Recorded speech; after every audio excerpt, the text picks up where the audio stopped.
அப்படிங்கிற ஒரு 7 முக்கியமான அபாய அறிகுறிகள் நான் சொல்றேன். நல்ல மனசுல பதிவு உங்களுக்கோ அல்லது உங்களை சார்ந்தவங்களுக்கோ யாருக்காவது வந்தா பிரச்சனை வராங்க தொண்டையில லேசா அடைந்த மாதிரி சாப்பிடுறது வச்சுக்கிட்டே இருக்கக்கூடாது. உடனே போய் காட்டணும். சரியா? எண்டோஸ்கோப்னு சின்ன டியூப் போட்டு பார்ப்பாங்க. அதில் ஏதாவது சத வளர்ச்சி இருந்தால் இமீடியட்டாக ஆப்ரேஷன் பண்ணி ஆரம்பத்திலே 100% குணமாக்கி ஏன் அதெல்லாம் ஒரு சாதாரண அறிகுறிகள். தண்ணி குடிக்க முடியல, மோஷன் போகும்போது, ரத்தம் போகுது, ஊறி போகுது, இதெல்லாம் இருந்தால் நம்ம சாதாரணமாக நினைக்கவே கூடாது.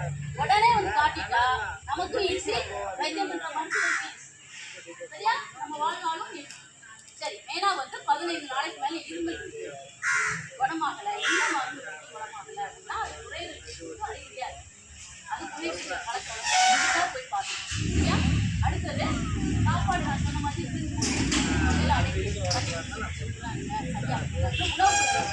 முக்கியமான லேசா சாப்பிட முடியலன்னொடனே உடனே வந்து பார்த்துக்கணும். அப்போ நம்ம முழுவதுமாக குணப்படுத்தணும். அடுத்தது தோல்ல வர மறு மச்சங்களில் வர மாற்றங்கள். சின்னதாக ஒரு மறு மச்சம் வர இருக்கு, அதில் வந்து நீர் கசிவு, ரத்த கசிவுனா உடனே வந்து பார்க்கணும்.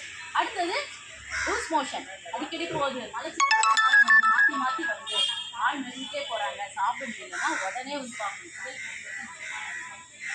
அடுத்தது அன்யூஷுவல் ப்ளீடிங், அதாவது மூக்கில் வாயில் மோஷன் போகும், பிளட்டு வருது. மூளை வியாதியிலையும் மோஷன் போகும், பிளட்டு வரும், ஆனால் வலியோட வரும். ஆனால் இந்த புற்றுநோய் கட்டிகள் வலி இல்லாத கட்டிகளாக ஆசன வாயில் இருக்கும், வலி இல்லாமல் ப்ளீடிங் ஆகும். நல்லா கவனிச்சிருக்கீங்க. நிறைய பேர் இப்போ ரீசெண்டாக போன வாரம் கூட ஒரு லேடி ஃபுல்லாக ப்ளீடிங், வலியே இல்லாதனால விட்டுட்டாரு. அடுத்த புற்றுநோய் கட்டி நல்லா தெரிஞ்சுக்கிங்க. இது வந்து ரொட்டீன் எக்ஸாமினேஷன் நான் வருஷத்துக்கு ஒரு தடவை பண்ணணும்னு சொல்கிறேன்ல. அப்போ வந்து மோஷனில் ஒரு பிளட் இருக்குது அப்படின்னா அப்போவே நம்ம என்ன செய்யலாம், 2-3 செல் இருந்ததுனாலே உடனே வேறு இன்னொரு டெஸ்ட் கொலனோஸ்கோப்னு பண்ணி பார்ப்பாங்க. அப்போ உள்ளே ஏதாவது கட்டி இருக்கான்னு அதில் தெரிஞ்சுது. அதனால தான் சொல்கிறேன், வருஷத்துக்கு ஒரு முறை கண்டிப்பாக பாடி செக்கப் பண்ணணும். அப்போ ரொம்ப ஆரம்பத்தில் நம்ம கண்டுபிடிச்சி ரொம்ப முன்கூட்டியே சரிப்படுத்தணும். அடுத்தது உடலில் வர கட்டிகள், வலி இல்லாத கட்டி மெயினாக மாறும். கொழுப்பு கட்டி நிறைய உடம்புல இருக்கும், மார்பில் வர மெயினான கட்டி. அடுத்தது குரல் மாற்றம், நல்லா பேசிகிட்டு இருப்பாங்க, கரகரன் சத்தம் மாறும். இது வந்து சளி பிடிச்சாலும் வரலாம், இல்லை குரல் வலையில் சின்ன சின்ன சாதாரண கட்டி கட்டின சைஸில் வளர்ந்தா கூட ரொம்ப கத்தி கத்தி டீச்சர்ஸ் பேசுவாங்க, அவங்களுக்குலாம் என்னது கட்டி, அந்த குரல் வலையில் மாற்றம் வரும்.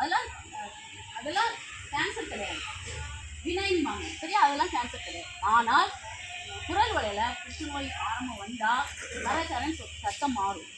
சளி பிடிச்சிருக்காது, எதுவுமே இருக்காது, கரகரன்னு கொஞ்சம் ஒரு மாதிரி இருக்குன்னு சொல்லி வச்சுக்கிட்டே இருக்காது. லேசாக ஒரு குரல் மாற்றம்னா உடனே வந்து இதெல்லாம் ரொம்ப தெளிவாக படத்தோட இந்த மஞ்சள் கலர் பேக்கெட்டில் போட்டு எல்லாத்தையும் போய் வாசித்து பாருங்கள். இதை பயன்படுத்திக்கிடுங்க, இந்த முகாம்களை பயன்படுத்திடுங்க, மற்றவங்களுக்கு அறிமுகப்படுத்துங்க. இது வந்து ஃப்ரீயாக தான் நாங்கள் பண்ணுறோம். இன்னைக்கு மட்டுமே பெண்களுக்கு ஒருத்தருக்கு 10,000 ரூபா மதிப்புள்ள டெஸ்ட் வந்து இலவசமாக பண்ணுறோம். அடுத்து முடிச்சு போகும்போது ஒரு அட்டை கொடுக்குறோம். அந்த அட்டை அவங்க வாழ்நாள் ஃபுல்லாக வந்து செக் பண்ணிடலாம். இன்னைக்கு நல்லா இருக்கலாம், நம்ம உடம்புல என்ன வரும்னு நமக்கு தெரியும். ஒரு 5 வருஷம் கழிச்சு அவங்களுக்கே ஒரு கட்டி வருதுன்னா வந்து அது என்னது, எல்லாம் ஸ்கேன் எல்லாமே ஃப்ரீயாக பண்ணுறோம். நோயாக இருந்தால் கூட அதுக்கு ட்ரீட்மெண்ட்டும் சரியா? யாருக்கும் வரக்கூடாதுன்னு தான் நாங்கள் வேண்டிட்டு தான் டெய்லி வர்றது. ஆனால் அப்படியே இருக்கிறவங்களுக்கு வந்துட்டுனா என்ன பண்ணுறது, கண்டுபிடிப்போம். அதனால் நல்லா இது தெரிஞ்சுக்கிட்டுங்க. உங்கள் வீட்டில் பெண்கள் இருந்தால் அனுப்பிவிடுங்க.